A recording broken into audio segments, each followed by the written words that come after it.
Bonjour à toutes et tous, nous sommes dimanche 3 mai, c'est aujourd'hui l'anniversaire de Charline Véron, qui avait quand même craché du feu à mon mariage, alors joyeux anniversaire Charline. Dimanche 3 mai, 17e épisode de cette exploration du monde d'Homère, 17e et dernier épisode, et oui, pour ceux qui n'étaient pas là hier, j'avais annoncé l'avant-dernier, on est au dernier épisode. Je vous ai entraîné dans un voyage vers la Grèce, un voyage avec pour skipper Homère et pour vigie Sylvain Tesson, on pourrait dire. Et comme dans tous les voyages, là, il va y avoir, ça va être le temps du retour. On va devoir rentrer. On est allé voyager sur les plaines de Troie. On a senti l'armée troyenne. On est encore tout plein de toutes ces images que nous a offert Sylvain Tesson, que nous ont offert Sylvain Tesson et Homère. Voilà, les images qui me reviennent, la guerre, les dieux, le courroux des dieux, le soleil grec, les armées grecques, le retour d'Ulysse, Ulysse sur son bateau, la solitude d'Ulysse. Beaucoup d'images me reviennent. C'est ça qu'il y a dans les retours aussi. On revient, on revient chargé de choses. Je pense qu'il y a quelque chose de beau aussi dans le retour. Et je pense aujourd'hui à cette phrase, cette paraphrase d'une citation de Camus. Heureux l'élève qui, comme la rivière, arrive à suivre son cours sans sortir de son lit. Magnifique, n'est-ce pas? Eh bien, je pense que on pourra tous, toutes et tous, chacun de notre côté, repartir pour des voyages extraordinaires. Et c'est ce que nous dit un peu cette conclusion du livre. Ces voyages, on pourra les faire tout simplement grâce aux mots. Et oui, vous l'aurez compris, aujourd'hui, on reste sur la force du verbe. On va parler beaucoup de l'épithète, notamment, dans l'art d'Homère. Donc voilà, après le voyage que je vous ai proposé, libre à vous de rouvrir n'importe quel livre et de partir dans un nouveau voyage. Je compte sur vous, mais j'en doute pas de toute façon. Vous n'aviez même pas besoin de moi pour ça. On repart. Nous, on part pour le retour. 17e épisode, un été avec Homère. La poésie pure. Rien que ça. Sur la beauté formelle de ces textes, Jacqueline de Romilly avait une théorie. La très complexe méthode d'écriture de l'époque commandait une écriture définitive. La difficulté technique aurait aiguillonné le style. Imaginons Homère dictant son poème à un scribe. Il était si difficile de porter une phrase sur le papyrus avec le pinceau qu'il fallait la ciseler parfaitement avant même de la coucher. Ciseler une phrase. Voilà un terme qui plairait à Robin. Chacune se sertissait alors dans le texte comme un diamant définitif dans la couronne. Le style d'Homère répond à deux caractéristiques majeures. Elles font briller le texte comme pétille la Méditerranée sous le soleil. Grâce à elles, on reconnaît la musique d'Homère. Il y a le recours permanent aux épithètes et l'utilisation des analogies. L'épithète a double nom. La comparaison relance le rythme. Les adjectifs et les comparaisons. Nos maîtres d'école nous enseignèrent de ne pas trop user des uns ni d'abuser des autres. Cela fait lourd, disait-il, en nous rendant des copies balafrées d'encre rouge. Avait-il entendu cette description de l'immense ébranlement des armées achéennes sur la plaine de Troie? Citation. Comme le feu dévorant embrase des bois innombrables au sommet d'un mont et au loin apparaît sa lumière, ainsi, tandis qu'il marchait, l'éclat formidable du bronze resplendissait à travers les terres jusqu'aux cimes célestes. Comme les peuples d'oiseaux, espèces nombreuses et volages, ou des oies, ou des grues, ou des cygnes au col qui s'étire, dans la plaine d'Asias, le long des flots du Caïstre, volent de toutes parts d'une aile forte et joyeuse, puis criaillant se posent à terre, et la plaine résonne. Ainsi, les peuples nombreux, quittant baraques et barques, se répandaient dans les prés scamandriens, et la terre retentissait bruyamment sous les pas des chevaux et des hommes. Chant 2 de l'Iliade vers 455 à 466. Homère convoque dans un ruissellement de mots les images de la nature. Les analogies élégiaques aident le poète à rompre la tension narrative. Elles signalent que le monde est une vibration unique où bêtes, hommes et dieux sont embarqués dans la même aventure, complexe et explosive. La beauté de la révélation païenne se dévoile. Tout est lié et uni dans le vivant multiple. Un grec n'aurait jamais la lourdeur d'esprit ni la laideur d'âme de décréter qu'un Dieu pourrait être unique ni extérieur à sa création. Les analogies sont de 4 natures. Elles font référence aux animaux, aux végétaux, aux phénomènes météorologiques, aux scènes pastorales. Les élégies reflètent les menées humaines. Parfois, les phénomènes cosmiques symbolisent l'ordre qui règne dans l'univers, harmonieux, cruel, éternellement tragique, souverainement parfait et parfois démoli. Citation. Comme la terre obscure subit le poids de l'orage à l'arrière-saison quand il verse les pluies les plus rudes, Zeus, quand courroucé il s'emporte contre les hommes qui, sur la place, insolent, prononcent de torves sentences et, méprisant les dieux, expulsent toute justice, tous leurs torrents s'emplissent, charrient des fleuves énormes, et des ravins se forment, désagrégeant les collines qui, s'effondrant vers la mer pourprée, lourdement retentissent depuis le haut des monts, détruisant les cultures des hommes.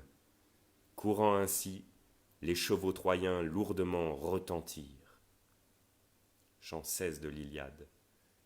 La beauté de ces images, leur acuité, indique qu'Homère, tout aveugle qu'il fût, a dû être un observateur amoureux des collines, un jouisseur, un arpenteur du sol, un dormeur des nuits de grand vent.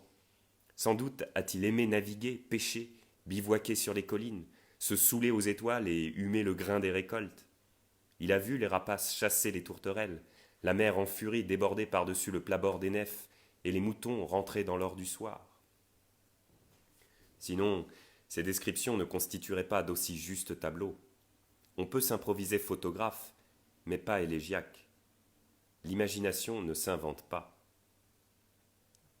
La prospérité des bêtes et des plantes dans le texte donne à Homère l'occasion de dresser la hiérarchie verticale du monde. En haut, les dieux, en bas, les bêtes. Entre les deux, le monde où les hommes, les héros et les monstres se partageraient les échelons.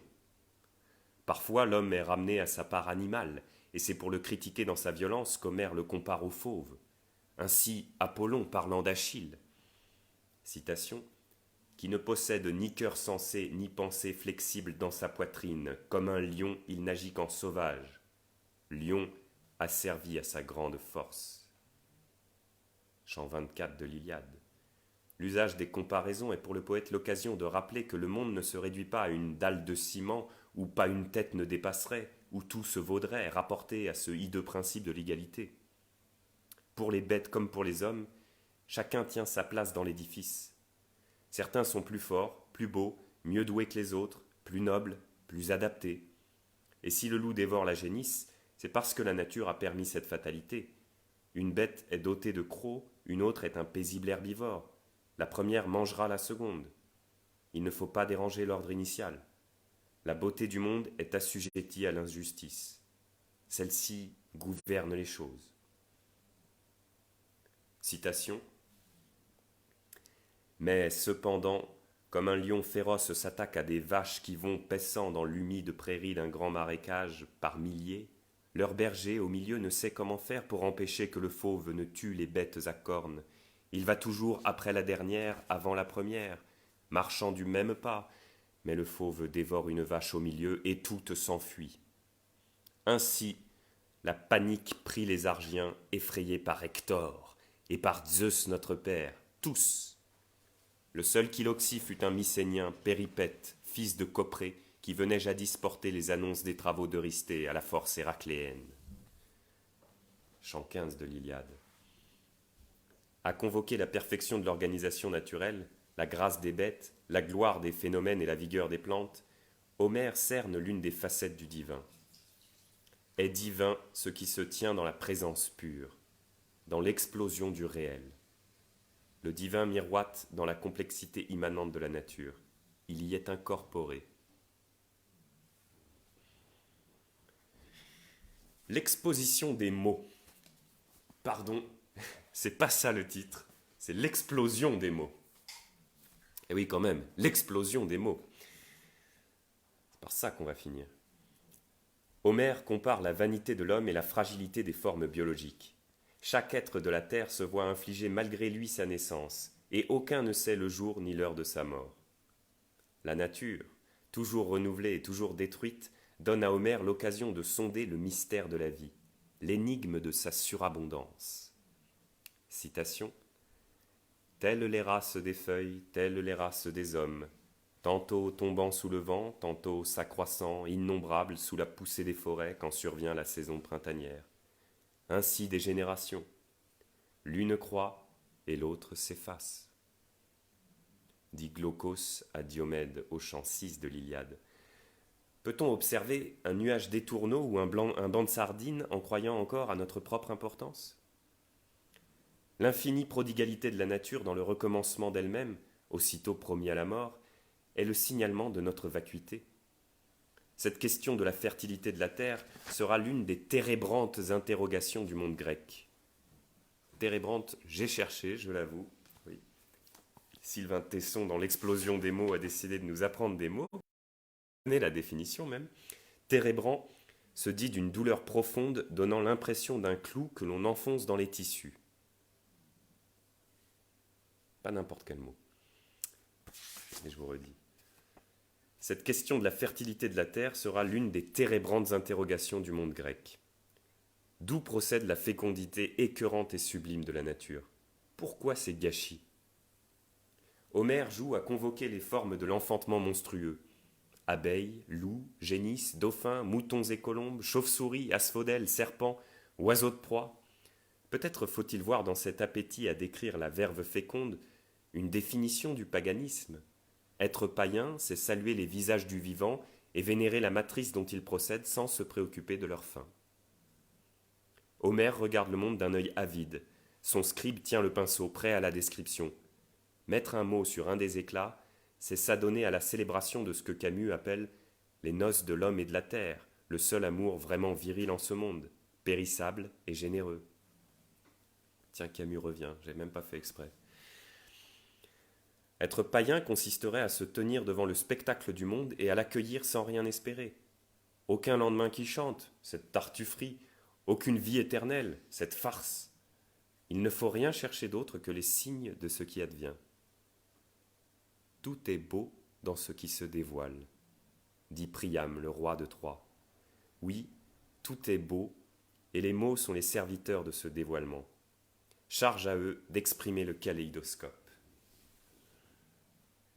Ce monde de splendeur et de danger chatoie sans fatigue, et les vers d'Homère ne s'épuisent jamais à dresser l'inventaire de cette expulsion. Les bêtes et les plantes sont là, dans l'ordre du monde. J'aime dans le substrat. J'aime, G-E-2-M-E-S. Faut-il avoir le cœur sec et l'âme fatiguée pour espérer des paradis hypothétiques, alors que le champ d'émerveillement se déploie là, somptueusement vivant, devant nous?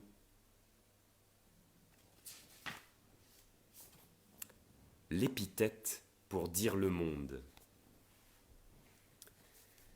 Pour rivaliser avec la magnificence des formes qu'il a la charge de décrire, Homère associe une épithète à chacune des entités avancées sur la scène.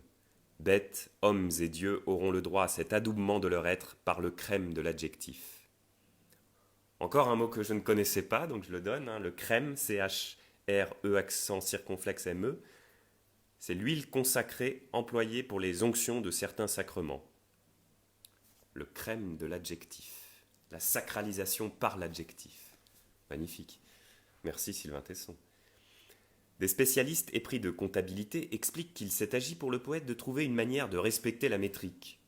Les vers d'Homère sont des hexamètres comportant 6 mesures à 2 temps, dotés de syllabes courtes ou longues. La complexité de ce solfège amène parfois le poète à des acrobaties de langage pour retomber sur ses pieds. Or, les épithètes lui permettent de qualifier le héros ou le dieu d'une désignation qui s'insère dans le rythme.